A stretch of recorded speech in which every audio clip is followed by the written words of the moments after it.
How round is your wheel? I'm Adam with the Pursuit Counseling, and today I want to talk with you about building a well rounded wheel of people, resources, and things that you need to be the healthiest version of yourself on your pursuit. I utilize this concept a lot with clients throughout my work with them because most people do need about 8 slices in their pie to be the healthiest version of themselves.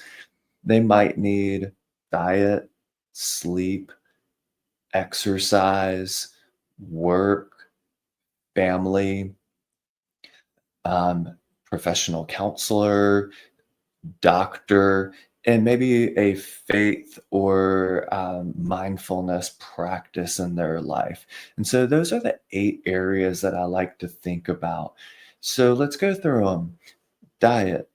If we are eating healthier foods, if we're being mindful with our food, think about food as being fuel and a necessary part to be really cognizant about in your pursuit for healthy living. Sleep. We don't put enough emphasis on the value of sleep and the importance of it so that we can be the healthiest version of ourselves. I'm not a sleep doctor, but I've read anywhere and I've heard anywhere from the average person needing between 6 and 8 hours of sleep. Sometimes, if we sleep too little, we're going to be tired or we're going to be snippy. Or sometimes, if we get too much, we're going to be lethargic or we're just not going to be productive because our body is not fully waking up because we've slept a little bit too much. Exercise. This is important. We need to move our bodies. Um, right now, I love running, I love lifting weights, and that's an important area of my life. We can talk more about the importance or even specific exercises that are great for people that are recovering from trauma in a later video, but that is something that I'm interested and passionate about talking about. I love neuroscience, and specific exercise can be really helpful for your brain in trauma recovery. Having healthy family relationships is important. If you're married, your spouse, and how you and your spouse are communicating with each other, investing in that relationship can be really important. Um, Friends, children also go in that category. Are you getting the time and quality activities, quality connection in all of your relationship? So work is really important because as human beings, our work, if you're volunteering, if you're raising children, or if you are working a job that pays you money or building a business that where the goal is to make money, work provides purpose. And throughout civilization, um, way back in history to where we're at now, people get a sense of purpose and people even develop their meaning in life through the work that they do, or even feeling called into the type of work that they do. So work is an important resource in that wheel. Now, I want to talk a little bit about counseling and how counseling fits in the wheel. Counseling is really important because if we think about the most successful people in life, they have coaches or they have advisors or they have people that are investing in them and the work that they do. If we reflect back to when we were growing up, we had teachers, coaches, guidance counselors. We had a team of people around us that helped raise us beyond our parents and our families of origin. And then magically, we turn 18, we graduate from high school, and we're under this impression that we don't need anyone to help us on our pursuit. We don't need anyone to help us in the rest of our life. And that is a big fallacy that when we magically turn 18, we can do it on our own.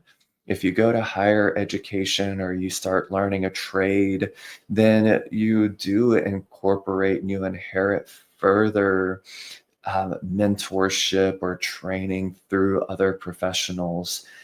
But if you go into business for yourself, if you decide that you want to start your own trade and you get your license and then you start your own business, well, you're on your own. So, who do you have that you can collaborate with, or somebody that's ahead of you that can be a mentor, that is a third party that's not attached to your success, that's not attached to your paycheck? Counselors don't have skin in the game.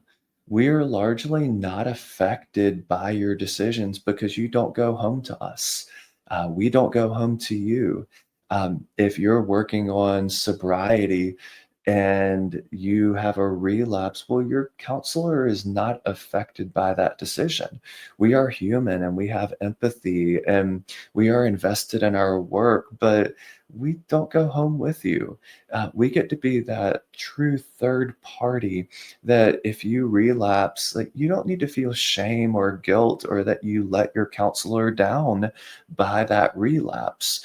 Or if you're a business owner and you're working with us at becoming a better boss, becoming a better leader for the team that you're on, well, like, yes, like, counseling, there is a financial transaction there, but if you don't do what we've worked together at coming up with the plan for your success, well, we're not largely affected by by your inaction or by you not doing that.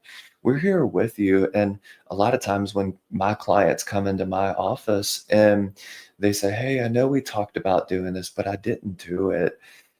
My first question, instead of saying, "Well, why didn't you do it?" I said, "Well, what got in the way? What got in the way of you implementing this plan that we formulated together? Was it something internal? Was it something external?" And I never leave that counselor slash coach role within the work that I'm doing with my clients. So counseling is an important area to have on that wheel for success. Now I want to talk about doctors, and I want to talk about the other resources that you might need on your wheel. This might be pieces 7 or 8, because sometimes we need more than just one doctor. A lot of us take for granted going to that yearly physical. Um, some of us go yearly, some of us don't go often enough.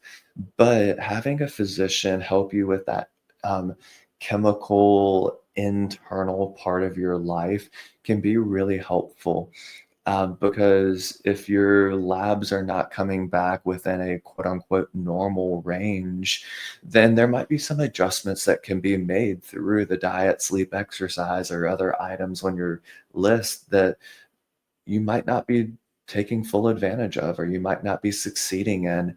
And that's going to show up through the relationship you have with your doctor in getting labs done. Sometimes you might even need a more specialized doctor.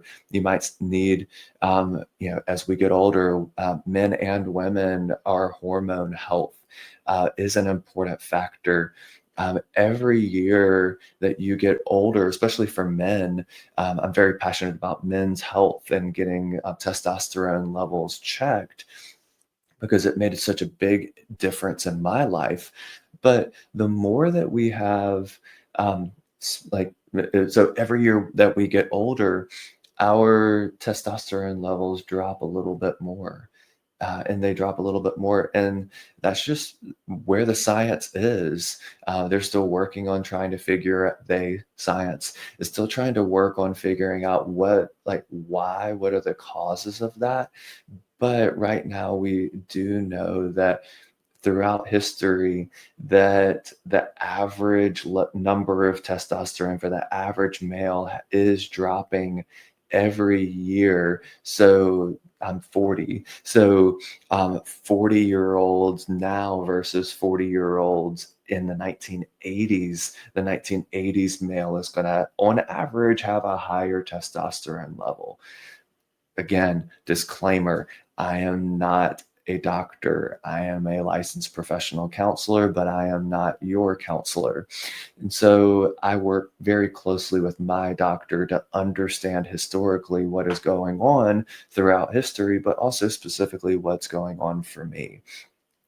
And then also, you might need other resources, other professionals. If you might need a lawyer, you might need a coach, you might need a CPA or a CFO, or you might need a marketing company for your business. And so all of those areas can fit into that 7 or 8. Or if you're a business owner, you might even need a separate wheel for your business. So you might have a personal wheel, and then you might have a professional wheel for what helps you be successful in your life. So I hope that going through and explaining about this wheel is going to help you become a better version of yourself on your pursuit. So I'm Adam, and I look forward to our next conversation.